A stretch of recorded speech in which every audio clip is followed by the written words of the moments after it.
హనుమంతుడి జీవితంలో రెండు ప్రధానమైన విషయాలు, ఒకటి కర్తవ్యం, రెండు స్మర్తవ్యం. మనం కూడా అదే నేర్చుకోవాలి. ఇళ్లల్లో మనం ప్రశాంతంగా ఉండాలి అంటే కర్తవ్యం, స్మర్తవ్యం. మన పని ఏదో మనం చెయ్యాలి, మిగిలినప్పుడంతా జపం చేసుకుంటూ కూర్చోవాలి. ఎక్కడో అక్కడ జపం చేసుకుంటూ కూర్చోవడం, ఇంట్లోనే ఒక మూల ప్రశాంతంగా, అన్నిట్లోనూ వేలెట్టి కెలక్కూడదు. మనకు అవసరమైన విషయాలే ఇంట్లో వాళ్ళు మాట్లాడుకుంటున్నా సరే మనకు అవసరం లేనిది మనకి ఎందుకు వచ్చింది, అలా సిద్ధపడాలి జీవితానికి. కానీ ఇలా వదిలేశారు అలా వదిలేశారు అనకూడదు. హనుమంతుడు అలాగే వదిలేసేవాడు, అంత సముద్రము దాటాడు, ఏ సన్మానము కోరుకోలే. ఈయన ఆలింగనం చేసుకున్నాడు, ఆనందించి వెళ్ళిపోయాడు. మళ్ళీ ఎప్పుడు ఏ పని చేయమంటే అప్పుడు అలాగ మనం కూడా జీవితంలో కర్తవ్యం చెప్పినప్పుడు కర్తవ్యంగానే చెయ్యాలి.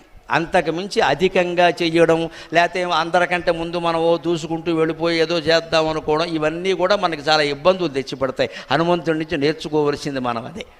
మిగిలిన సమయం అంతా ఏం చూడండి, ఇప్పుడు రామ రామ రామ అనే తారక మంత్రాన్ని జపించుకుంటూ ఉన్నాడు.